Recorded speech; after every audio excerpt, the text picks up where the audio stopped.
Hello everyone, welcome to Magnet Brains. मैं संचिता जैन आप सभी के एसएसटी एजुकेटर आज के सेशन में लेके आई हूँ आप सभी के लिए क्लास 10th बोर्ड स्टूडेंट्स के लिए समाज विज्ञान में ज्योग्राफी के लास्ट चैप्टर का क्विक रिवीजन, चैप्टर नंबर 7 जिसका नाम है राष्ट्रीय अर्थव्यवस्था की जीवन रेखाएं। और आज करने वाले हैं हम इसका क्विक रिवीजन, यानी कि मात्र 15 मिनट में पूरे चैप्टर का रिवीजन आपको कराया जाएगा, जो आपके एग्जाम की तैयारी के लिए बहुत ही कारगर साबित होगा। ऑलराइट, चलिए तो शुरू करते हैं आज का ये सेशन। और शुरू करने से पहले आप सभी से रिक्वेस्ट है कि जल्दी से जल्दी और ज़्यादा से ज़्यादा आज की इस वीडियो को आप सभी लाइक कर दें, शेयर कर दें, साथ ही साथ चैनल को सब्सक्राइब भी कर दें, क्योंकि मैग्नेट ब्रेन्स प्रोवाइड कराता है आपको क्लास 6 से लेकर क्लास 12 तक के सारे courses free of cost, high quality education के साथ, फुली ऑर्गेनाइज कंप्लीट कोर्स के साथ। जी हाँ, हम आपके लिए कई सारे टॉप कोर्सेज हिंदी और इंग्लिश दोनों मीडियम में प्रोवाइड कराते हैं। सीबीएसई बोर्ड के साथ साथ MP board, UP board, Bihar board, Delhi board और राजस्थान बोर्ड के सिलेबस को कवर कराया जाता है। काफ़ी सारे स्पेशल कोर्सेज भी हैं, जैसे कि वैदिक मैथ्स क्रैश कोर्स और स्पोकन इंग्लिश। और इतने सारे कोर्सेज आपको एक ही जगह, एक ही सिंगल प्लेटफॉर्म पर हाई क्वालिटी एजुकेशन के साथ, फुली ऑर्गेनाइज कंप्लीट कोर्स के साथ एकदम फ्री ऑफ कॉस्ट मिलते हैं। अगर आपको ई बुक्स और ई नोट्स की भी ज़रूरत है तो वीडियो के डिस्क्रिप्शन बॉक्स में उसकी एक लिंक दी गई है, वहाँ जाइए, क्लिक कीजिए, सारी चीज़ें सारी जानकारी के साथ आपको मिल जाएंगी। ऑलराइट, चलिए तो शुरू करते हैं आज का ये बेहतरीन, इंटरेस्टिंग और वेरी इंपॉर्टेंट सेशन आपके लाइक और शेयर के साथ। चलिए आ जाइए जल्दी से चैप्टर नंबर 7 जिसका नाम है राष्ट्रीय अर्थव्यवस्था की जीवन रेखाएं। तो देखें, सबसे पहले हम बात करने वाले हैं परिवहन के साधन के बारे में, ठीक है, क्योंकि राष्ट्रीय अर्थव्यवस्था की जीवन रेखाओं के बारे में हम दो बातें आज पढ़ने वाले हैं। एक तो परिवहन और दूसरा रहेगा आपका संचार, ठीक है। तो परिवहन और संचार के जो साधन है वो किस प्रकार से किसी देश की अर्थव्यवस्था की जीवन रेखा माने जाते हैं, उसके बारे में आज हम पढ़ने वाले हैं। तो देश की जीवन रेखाओं के बारे में देखें कि परिवहन तथा संचार के आधुनिक साधन जो लोगों को एक दूसरे के पास लाते हैं, चाहे हम परिवहन यानी कि ट्रांसपोर्ट की बात करें, ट्रांसपोर्ट में जो है सड़क मार्ग, रेल मार्ग, वायु मार्ग, जल मार्ग, ये सब आ जाते हैं, जिनके जरिए हम आसानी से एक जगह से दूसरी जगह कम ही समय में पहुंच सकते हैं। दूसरा है भाई संचार के साधन, यानी कि कम्युनिकेशन। अब कम्युनिकेशन के जो भी साधन है, चाहे आपका मोबाइल हो, इंटरनेट हो, ठीक है, न्यूज़पेपर हो, काफ़ी सारी चीज़ें हैं, ठीक है, जिनके जरिए हमें एक जगह की इंफॉर्मेशन दूसरी जगह तक आसानी से मिल जाती है। Right, clear. तो परिवहन और संचार के जो आधुनिक साधन हैं जो लोगों को एक दूसरे के पास लाते हैं और राष्ट्रीय और अंतर्राष्ट्रीय व्यापार में मदद भी करते हैं। क्लियर है ये बात। फिर देखें, अब परिवहन की बात करें परिवहन कितने मार्गों से संभव हो सकता है, तो सबसे पहले हम बात करेंगे स्थल परिवहन की। अब स्थल परिवहन के भी हमें कई सारे प्रकार मिलेंगे, जैसे कि सड़क परिवहन, रेल परिवहन और पाइपलाइन। क्या क्या? सड़क परिवहन, रेल परिवहन और पाइपलाइन, क्योंकि ये सारी चीजें स्थल मार्ग पर ही संभव हो पाती हैं। फिर है जल परिवहन, दूसरा प्रकार होगा जल परिवहन। इसमें आएगा आंतरिक जल परिवहन। आंतरिक जल परिवहन हम किसे कहेंगे? जब देश के अंदर ही जल मार्ग के द्वारा एक जगह से दूसरी जगह आवागमन हो। और यहाँ पर समुद्री परिवहन, या हम इसको अंतर्राष्ट्रीय परिवहन भी कह सकते हैं। क्या कह सकते हैं? अंतर्राष्ट्रीय परिवहन भी कह सकते हैं। यानी कि ये कहाँ होगा? देश के बाहर। जब एक देश से दूसरे देश की तरफ जाना हो तब हम इसका सहारा लेंगे। क्लियर। फिर तीसरी बात क्या है? वायु परिवहन की। ठीक है, वायु परिवहन के भी दो प्रकार हैं। एक है घरेलू विमान सेवा। घरेलू विमान सेवा यानी कि देश के अंदर ही जब आपको वायु मार्ग के जरिए एक स्थान से दूसरे स्थान की ओर जाना हो। ठीक है, इसमें क्या क्या आ जाएगा? सार्वजनिक प्राधिकरण यानी कि जो सरकार के अंडर में हो, और निजी विमान सेवा जो प्राइवेट सेक्टर के अंडर में हो। राइट। फिर अंतर्राष्ट्रीय विमान सेवा यानी कि जब आपको एक देश से दूसरे देश की तरफ जाना हो वायु मार्ग से। फिर हम स्थल परिवहन को डिटेल में देख लेते हैं। स्थल परिवहन यानी कि रोडवेज। तो सबसे पहले हम भारत में सड़कों के प्रकार को देखेंगे कि भारत में सड़कों के हमें कितने प्रकार दिखाई देते हैं। तो सड़कों की क्षमता के आधार पर 6 वर्गों में बांटा गया है सड़कों को। पहला वर्ग कौन सा है? पहला है आपका स्वर्णिम चतुर्भुज महाराज मार्ग। जो 4 महानगरों को जोड़ता है। वो 4 महानगर कौन कौन से हैं? वो 4 महानगर हैं आपके दिल्ली, मुंबई, चेन्नई और कोलकाता। तो दिल्ली, मुंबई, चेन्नई और कोलकाता, इन चारों को जोड़ने वाला राजमार्ग है स्वर्णिम चतुर्भुज महाराजमार्ग, क्योंकि ये भारत के 4 महानगरों को आपस में जोड़ता है। फिर है राष्ट्रीय राजमार्ग यानी कि नेशनल हाईवे, जो देश के दूरस्थ भागों को जोड़ता है। राष्ट्रीय राजमार्ग को हम क्या कहेंगे? National highways. Alright, national highways. इनका रखरखाव, निर्माण कार्य का काम कौन देखता है? CPWD, central public works department. Clear. फिर है राज्य राजमार्ग। राज्य राजमार्ग जिसे हम कहते हैं state highways. State highways. Alright, इसका रखरखाव और निर्माण का काम कौन देखता है? PWD, public works department. ठीक है। फिर है जिला मार्ग, जिले के प्रशासनिक केंद्र को जिला मुख्यालय से जोड़ने वाले मार्ग को। यहाँ से सीधा सवाल अक्सर पूछा जाता है कि जिले के प्रशासनिक केंद्र को जिला मुख्यालय से जोड़ने वाले मार्ग को क्या कहते हैं? तो आप क्या बता देंगे? जिला मार्ग। राइट। चलिए, अब है अन्य सड़कें। अन्य सड़कें, अदर रोड्स। ये क्या है? वे सड़कें जो ग्रामीण क्षेत्रों को शहरों से जोड़ती हैं। फिर है सीमांत सड़कें, उत्तर तथा उत्तर पूर्वी सीमावर्ती क्षेत्रों को आपस में जोड़ने वाली सड़कें क्या होती हैं? सीमांत सड़कें होती हैं। क्लियर। चलिए, ये बात हो गई। अब हम स्वर्णिम चतुर्भुज महाराज मार्ग की और अच्छे से चर्चा कर लेते हैं। तो दिल्ली, मुंबई, चेन्नई और कोलकाता, इनको जोड़ने वाला 6 लेन वाला महाराजमार्ग होता है। इसके साथ हम उत्तर दक्षिण गलियारे की बात करें, ये है आपकी ऊपर उत्तर दिशा और यहाँ से हम पहुंचे नीचे दक्षिण दिशा। तो उत्तर और दक्षिण दिशा को मिलाने वाला गलियारा क्या कहलाएगा? उत्तर दक्षिण गलियारा। तो सबसे ऊपर क्या है भाई? उत्तर में है श्रीनगर और दक्षिण में क्या है? दक्षिण में है कन्याकुमारी। ठीक। और इसके साथ ही है पूरब पश्चिम गलियारा। तो सीधी सी बात है कि पूरब और पश्चिम दिशाओं को ये जोड़ेगा।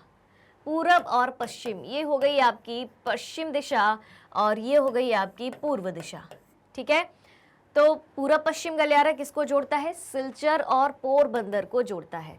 सिलचर और पोरबंदर। तो पोरबंदर भैया आपको गुजरात में मिल जाएगा, पश्चिम में मिल जाएगा। राइट। और सिलचर जो है आपको पूरब में मिल जाएगा, असम में मिल जाएगा। क्लियर है। फिर इस महाराजमार्ग का प्रमुख उद्देश्य भारत के महानगरों को आपस में जोड़ना है। ठीक है। किसका? स्वर्णिम चतुर्भुज महाराजमार्ग का। और ये राजमार्ग परियोजना जो है राष्ट्रीय राजमार्ग प्राधिकरण के अधिकार क्षेत्र में आती है। NHAI, इसका फुल फॉर्म क्या होता है? नेशनल हाईवे अथॉरिटी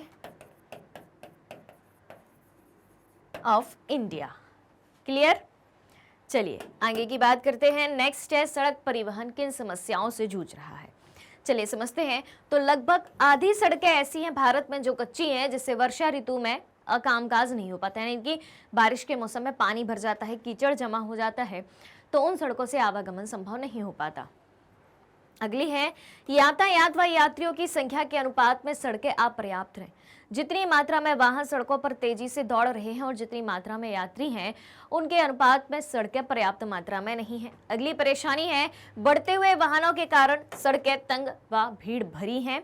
फिर है इससे सड़कों पर ट्रैफिक जाम हो जाता है और राष्ट्रीय राजमार्ग भी पर्याप्त नहीं है। तो ये सारी बातें किसकी हो गई? सड़क परिवहन की समस्याओं की। अगला है रेल परिवहन। रेल परिवहन, तो सबसे पहले हम रेल परिवहन के लाभों के बारे में जान लेते हैं। अच्छा, आप सभी कमेंट करके बताइए कि रेल परिवहन भारत में कब चालू हुआ? सबसे पहली रेल भारत में कब चलाई गई? जल्दी से कमेंट में आना चाहिए। राइट। चलिए लाभ की बात करें तो रेल परिवहन वस्तुओं तथा यात्रियों के परिवहन का प्रमुख साधन है। रेल परिवहन अनेक कार्यों में सहायक है, जैसे व्यापार, भ्रमण, यानी कि आपको कहीं घूमने के लिए जाना हो, तीर्थ यात्राएं व लंबी दूरी तक सामान का परिवहन। फिर क्या है, देश के विभिन्न हिस्सों को आपस में जोड़कर राष्ट्रीय एकीकरण में सहायक है व उद्योग कृषि के तीव्र गति के विकास के लिए भी उत्तरदायी है। फिर है भारतीय रेल परिवहन को, यहाँ पर आप 16 की जगह 18 कर लें, राइट, 18। भारतीय रेल परिवहन को जो है 18, ठीक है, 18 रेल प्रखंडों में पुनः संकलित किया गया, यानी कि 18 रेलवे जोन है भारत में। कितने? 18 रेलवे जोन। ठीक, कैसे? जैसे कि अपन बोलते हैं दक्षिण पश्चिम रेलवे, पश्चिम मध्य रेलवे, ये सब क्या है? ये सब रेलवे जोन है। तो ऐसे 18 रेलवे जोन है। क्लियर? चलिए आगे की बात करें, समस्या की बात करें। रेल परिवहन के सामने क्या समस्या है? बिना टिकट यात्रा करना। बहुत से यात्री, आधे से यात्री जो है बिना टिकट यात्रा करते हैं। चोरी व रेल की संपत्ति को नुकसान, बिना वजह चैन खींचकर रेल रोक देना जिससे ट्रेन में लेट लतीफी होती है, रेल समय से नहीं चल पाती है। ठीक है, तो ये सब चुनौतियां या समस्याएं भी हैं। अब हम बात करते हैं स्थल परिवहन के एक और प्रकार के बारे में, जो है पाइपलाइन। ठीक है, तो देखें भाई, पाइपलाइन क्या है कि पहले शहरों में, उद्योगों तथा घरों में पानी पहुंचाने के लिए पाइपलाइन का उपयोग होता था। अक्सर पाइपलाइन हम कहाँ देखते हैं कि भाई हाँ, हर घर में नल का कनेक्शन है पाइपलाइन के जरिए। लेकिन अब कच्चा तेल, क्रूड ऑयल, ठीक है, पेट्रोल, प्राकृतिक गैस यानी कि नेचुरल गैस को शोधनशालाओं, उर्वरक कारखानों तथा ताप विद्युत गृहों तक जो है किसके माध्यम से पहुंचाया जा रहा है? पाइपलाइन के माध्यम से पहुंचाया जा रहा है। इसमें क्या किया जाता है? जो भी ठोस पदार्थ है, सॉलिड मटेरियल है, उसको लिक्विड अवस्था में या तरल पदार्थ में कन्वर्ट करके उसको पहुंचाया जाता है। ठीक है, चलिए अब हम बात करते हैं जल परिवहन की, वाटरवेज की। तो भारत के राष्ट्रीय जलमार्गों की हम फटाफट से चर्चा कर लेते हैं कि कौन कौन से राष्ट्रीय जलमार्ग भारत में है। नेशनल वाटरवेज, नेशनल वाटरवेज, आ जाइए जल्दी से। ठीक है, तो सबसे पहले आप देखें NW, इनको हम क्या बोलेंगे? NW। ठीक, तो देखें NW1 की अगर हम बात करें, राष्ट्रीय जलमार्ग 1, राष्ट्रीय जलमार्ग 1, तो ये कहाँ है? हल्दिया तथा इलाहाबाद के मध्य है, गंगा नदी पर है, 1620 किलोमीटर लंबा है। क्लियर है? हल्दिया और इलाहाबाद के बीच, ये रहा भैया हल्दिया और ये रहा आपका इलाहाबाद, यहाँ से यहाँ तक। दूसरा है सादिया व धुबरी के बीच 891 किलोमीटर लंबा ब्रह्मपुत्र नदी जलमार्ग। आ जाइए, राष्ट्रीय जलमार्ग क्रमांक 2, ठीक है, सादिया से धुबरी, ये रही आपकी ब्रह्मपुत्र नदी। तीसरा है केरल में पश्चिम तटीय नहर, केरल में पश्चिम तटीय नहर, राष्ट्रीय जलमार्ग क्रमांक 3, नेशनल वाटरवे नंबर 3, कोट्टापुरम से केरल तक। ठीक है, 205 किलोमीटर तक का है। उसके बाद देख लेते हैं, उसके बाद देखिए काकीनाडा और पुडुचेरी नहर स्ट्रेच के साथ गोदावरी और कृष्णा नदी का विशेष विस्तार, NW4 को अब हमें देखना है। देखें काकीनाडा, ये देखें, ठीक है, कृष्णा और गोदावरी नदी का विस्तार। फिर है NW5, इसको भी फटाफट से देख लेते हैं। तो ये मातई नदी, महानदी के डेल्टा चैनल, ब्राह्मणी नदी और पूर्वी तटीय नहर के साथ ब्राह्मणी नदी का विशेष विस्तार है। क्लियर? तो ये हो गए आपके 5, ये हो गए आपके 5 क्या? राष्ट्रीय जलमार्ग। ऑलराइट, चलिए अब देखें भारत के प्रमुख पत्तन यानी कि बंदरगाहों की भी बात कर लेते हैं। तो देखो भाई, भारत में 2 घाट हैं, एक है पश्चिमी घाट, एक है पूर्वी घाट। इस तरफ की बात होगी, यानी कि पश्चिमी घाट, ये वाला जो भाग है आपका, ठीक, ये वाला जो भाग है वो है पश्चिमी घाट, ठीक, और ये वाला जो भाग है ये वाला है पूर्वी घाट। तो पूर्वी और पश्चिमी घाट पर बने हुए प्रमुख बंदरगाह या प्रमुख पत्तन की हम चर्चा करने वाले हैं। तो सबसे पहले हम पश्चिमी घाट के देखें, कांडला यानी कि दीनदयाल पत्तन, जो कि कहाँ है? गुजरात में स्थित है और स्वतंत्रता के बाद भारत का विकसित पहला पत्तन है और ज्वारीय पत्तन है। ठीक, फिर मुंबई पत्तन यानी कि मुंबई बंदरगाह की बात करें, महाराष्ट्र में स्थित सबसे बड़ा पत्तन है, ये रहा। जवाहरलाल नेहरू पत्तन महाराष्ट्र में ही है, ये रहा जवाहरलाल नेहरू पत्तन। उसके बाद देखें, उसके बाद देखें तो मार्मागांव पत्तन गोवा में मिल जाएगा आपको। यहां देखें मार्मागांव गोवा में मिल जाएगा, न्यू मंगलोर कर्नाटक में मिल जाएगा और कोच्चि केरल में मिल जाएगा। ये हो गए आपके पश्चिमी घाट के। अब हम पूर्वी घाट के देखें तो ये है भैया तूतीकोरन, फिर है चेन्नई, फिर है विशाखापट्टनम, पारादीप उड़ीसा, हल्दिया और कोलकाता। क्लियर? तो टोटल कितने हो गए? 1 2 3 4 5 6 7 8 9 10 11 12, यानी कि 12 प्रमुख बंदरगाह भारत में स्थित हैं। ठीक है, तो पूर्वी घाट और पश्चिमी घाट दोनों की हमने बात कर ली। अब हम बात करेंगे वायु परिवहन की, एयरवेज की। तो एयरवेज क्या है, वायु परिवहन क्या है? तीव्रतम है, आरामदायक है और प्रतिष्ठित परिवहन का साधन है। ठीक, और अति दुर्गम स्थान यानी कि ऐसे स्थान जहां पहुंचना कठिन हो लेकिन वायु मार्ग के साधन के द्वारा हम पहुंच सकते हैं, जैसे कि ऊंचे पर्वतों पर जाना हो, मरुस्थलों में जाना हो, घने जंगलों में जाना हो, लंबे समुद्री रास्तों को पार करना हो तो हम हवा में उड़कर पार कर सकते हैं और देश के उत्तर पूर्वी राज्यों के लिए काफी सहायक है। और सन 1953 में वायु परिवहन का राष्ट्रीयकरण किया गया। यहाँ से सवाल आता है कि वायु परिवहन का राष्ट्रीयकरण कब किया गया, तो आप क्या बता देंगे? 1953 में।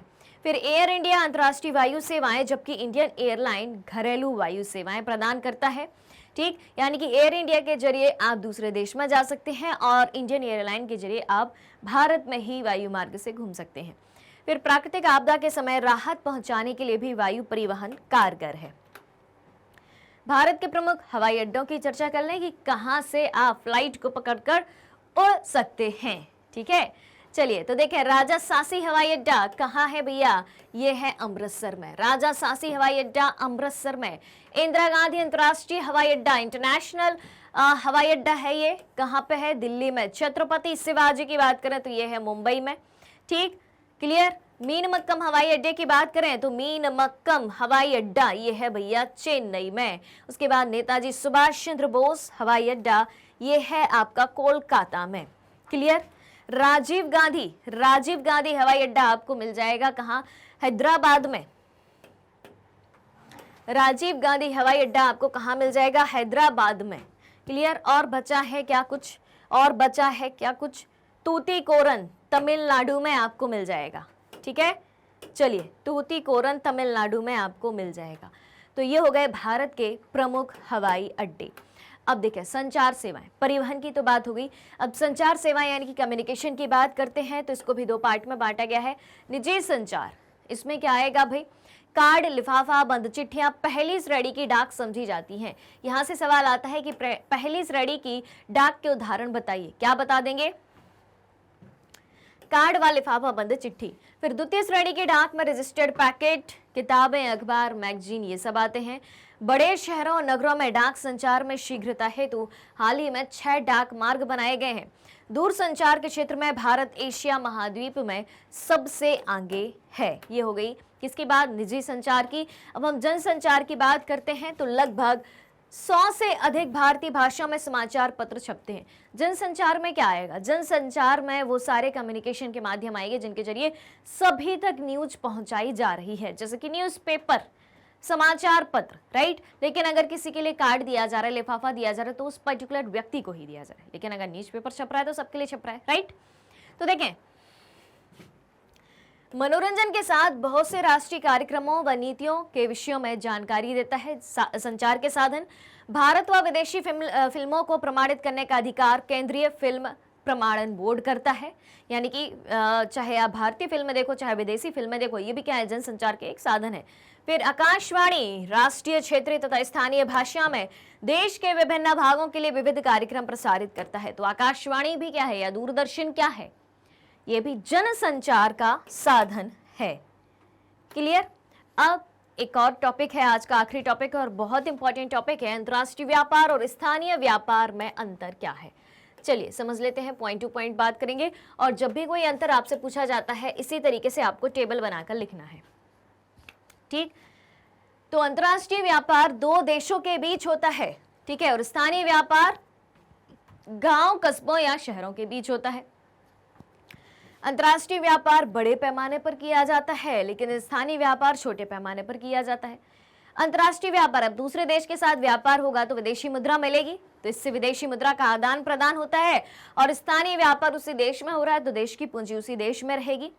फिर अंतर्राष्ट्रीय व्यापार की बात करें तो पूरे लोक हित में आवश्यकताओं की पूर्ति होती है, ठीक है, और स्थानीय व्यापार में क्षेत्र विशेष के लोगों की आवश्यकताओं की पूर्ति होती है। ऑलराइट, चलिए, तो ये हो गए भाई अंतर्राष्ट्रीय और स्थानीय व्यापार में अंतर, और इसी के साथ हमारा आज का क्विक रिवीजन यहीं पर खत्म होता है। ठीक है, चलिए तो चलते हैं और मिलते हैं जल्दी ही अगले सेशन में। अगर आप हमारे डेली के लाइव सेशन और रिकॉर्डेड सेशन से जुड़ना चाहते हैं, सारी चीज़ें उपलब्ध है मैग्नेट ब्रेन्स की यूट्यूब चैनल, वेबसाइट और एप्लीकेशन पर। मैग्नेट ब्रेन्स इंडिया का number 1 100% free online education platform है। ई बुक्स और ई नोट्स की जानकारी वीडियो के डिस्क्रिप्शन बॉक्स में दी गई है। टॉप कोर्सेज हिंदी और इंग्लिश दोनों मीडियम में है, स्पेशल कोर्सेज भी हैं, और सारे कोर्सेज आपको एक ही सिंगल प्लेटफॉर्म पर एकदम फ्री ऑफ कॉस्ट मिलते हैं। मैग्नेट ब्रेन्स यूट्यूब के अलावा अदर सोशल मीडिया प्लेटफॉर्म जैसे कि फेसबुक, इंस्टाग्राम, ट्विटर और व्हाट्सएप पर भी है। आप हमें यहाँ भी फॉलो कर सकते हैं, यहाँ से भी सारी जानकारी प्राप्त कर सकते हैं। तो आज के सेशन को ज़्यादा से ज़्यादा लाइक और शेयर करते हुए चैनल को सब्सक्राइब भी करना है। हमारे साथ बने रहिए, जुड़े रहिए, पढ़ते रहिए, खुश रहिए। Thank you so much.